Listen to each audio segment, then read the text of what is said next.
Ating Kinder Wagon Hub tandem stroller, good for 6 months old dahil nasa semi-recline po siya. Both seat. Okay? Again, tandem po ito hindi po siya single tandem. Okay? Hindi lang po kita talaga yung likod na upuan po niya. Okay? Para clear po sa inyo. Yan. Already washed and ready to use. And then umbrella type po yung kanyang pagkaka-fold. Wala po siyang faded, wala po siyang discoloration. Ang color niya is blue jeans. Ayan, ang ganda. Denim. Denim. Okay, so ito po yung details po niya one by one. Ito yung kanyang canopy. So ito extension canopy po niya. Pwede po yung pasok niyo sa loob pagka hindi niyo gagamitin. Yan. Kung gusto niyo pong kita yung baby niyo sa likod. Yan. Kung medyo naman mataas yung araw direct sa second baby, pwede niyo siya i-cover para matakpan siya. Tapos pa yung natatanggal yan, di ba? Yan. Okay. Kung pwede tanggalin po itong canopy. Mamaya mapakita po namin sa inyo. And then, pwede siyang yan, i-extend. Meron siyang zipper dito. Yan. Para cover na cover yung baby niyo sa likod kapag ka po ayan. Okay, maaraw. And then, meron pa siyang peekaboo dito. Okay, para kita niyo yung baby dito sa harapan, kita niyo pa rito sa kabila. Dalawang baby kita niyo. Kahit naka-forward facing po siya. Okay, and then, pwede niyo siyang i-roll and then lock dito. Okay. Next natin. Lockable po yung kanyang canopy. Angat nyo po ito pag i-fold po ninyo. Okay. So kapag katanggal nyo yung canopy, ito lang. Angat lang to. Yan. And then, tanggalin lang po ito. So para kung sakaling matangkad yung baby po ninyo, wala na siyang canopy, magagamit nyo pa po yung twin stroller. Tsaka nasa mall kayo. Yan. Okay.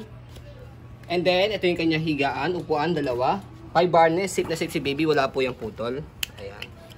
Okay. Shoot nyo lang ito yan. Ayan. Ganun din sa kabilang side.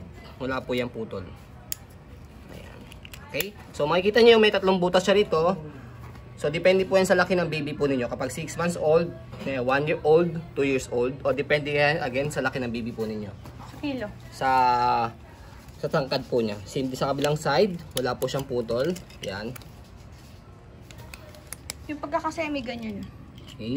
Pino-full detailed video po namin para makita po ninyo na ang transaction po namin is safe na safe po. Ayan. Dahil napakahirap bumili ng online dahil kukunti lang po ang nag-video ng full details. Yan. And then yung front handle niya, pe-press nyo lang po dito. Kahit isa lang kapag lalagay nyo si baby. Ayan. And then, na-extend po itong leg rest niya. Meron siyang button dito, color block, left and right. Pag nakaupo, ayan, nakababa siya. Pag naman nakahiga o semi-reclined, angat nyo lang po yan. Para mas mahaba. Ma-extend yung paa niya rito. Okay? Next natin, yung kanyang footrest, tapakan ng paa. Ayan, Kinder Wagon. Ayan. Gulong, okay na okay. Ayan. Hindi siya overuse. Easy to maneuver, nag-swivel. Kung gusto niyo pong one way lang, angat nyo lang po ito. Yan. Ang purpose niya, kapag inaantok or tulog na si baby, pwede nyo siyang ihele. Okay? Hindi na siya nag-swivel. Kasi kapag ihele po ninyo, na nakababa siya, magro-rotate to. Mahirapan kayong Hilo si ihele. baby. May hilo si baby. Okay? Next natin, yung kanyang body frame. Ayan. Okay. Black na black siya. So, by the way, naka-semi-recline to. Kapag gusto niyo po siyang i-flatten sa pagkakaupo niya, yan, angat nyo lang po siyang ganyan. Okay? So, dito siya na-adjust Pe-press nyo po ito, left and right. Ganito ang position po niyan, pagka i-semi-recline nyo po rito. Press. Sa harap. Yan. And then, baba. Ayan. Tapos pag iangat. Pag iangat po ninyo, i-flatten po ninyo, push lang po ito likod. Ang ganda niya, flat na flat.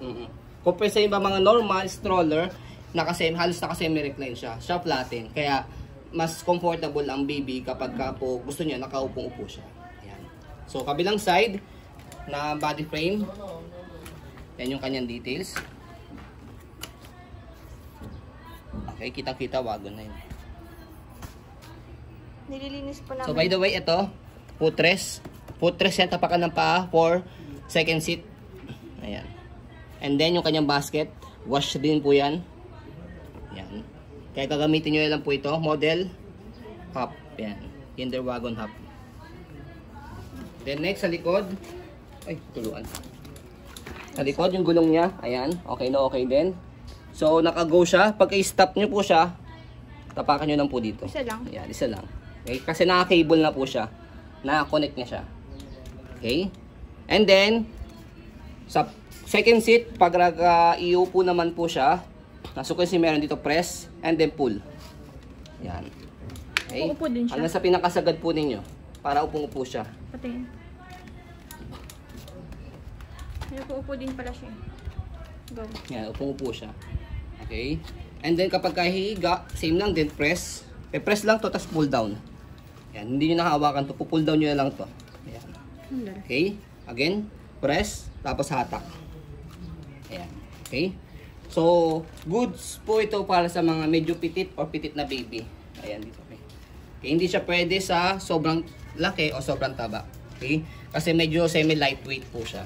Ayan. Lightweight talaga siya. Kumpara sa mga twin stroller po Ayan. Ayan po. Dito, handle. Handle niya, ayan yung handle niya, walang issue sa handle. Ayan. So, again, nalinis na po ito. Naayos na.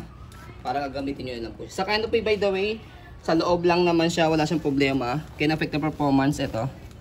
Yan. Okay, meron lang siyang puti dito. Sa kabila, yan. Yun lang naman. Okay, pero can-affect na performance dahil naka-cover naman siya. Okay? Ayan. Sa pag-fold, okay, fold muna yung canopy. Ayan. And then, sa likuran, ayan. So, tapak po dito. As you can see, merong footprints dyan. Tapak muna dyan. Okay, tapos angat to. Okay, aangat yun ng pato. Yan. Okay, so kapag ka naangat yun na yan, tapak dito. Ayan. Yan. Saka, o baka nakabaliktad ako, angat. Ito. And then, footprints. Tapak. Tapos, saka nyo po siya pwede i-fold paharap. Tutunog naman siya eh. Ayan, fold paharap. And then, kapag na-bend yun na po siyang ganyang fold paharap, meron siyang lock dito sa gilid. Ito. So, kung nakaganyan position siya, pinipilit yung abutin iikot nyo po yan. Pwede masira. Yan, iro-roll nyo po siyang ganyan para at least maabot po siya. Baka po kasi mamaya pilit po ay ng pilit maabot, hindi po pala siya nakaayos. Ayan. Ilock nyo lang po ito, yung gulong niya, and then, yan, isandal nyo lang po siya. Okay, kasi kapag hindi siya nakalock, mag-i-slide siya. Yan. So, ayan, details po namin po sa inyo lahat ng pwedeng gawin po para at least pag napanood nyo po yung video po namin, hindi na po kayo mahihirapan gamitin. Even sa pag-fold niya, saka sa pag-stand po niya sa side. Ayan. Okay? So, sa pag-open, tanggal lang po ito. Compress nyo lang po siya para hindi po kayo mahihirapan tanggalin yung lock. Compress lang. Ayan. Tanggal. So, buka. Pag nabuka nyo na po siyang ganyan, yung sa likod niya, tatapakan nyo lang po ito para mag-flatten. Magpa-flatten na siya. And then, stopper. Kung gagamitin nyo na, angat nyo na po siya. So, ayan. So, para at least makita po nyo na wala po siyang issue, yan, stroll natin. May unit po yung babadita pa. Okay. So, ayun po, as you can see, very details po kami sa pong pag-video. Kasi namin siya policy, no refund, no exchange, what you see is what you get. So, yun po, maraming salamat. Have a nice day and God bless po.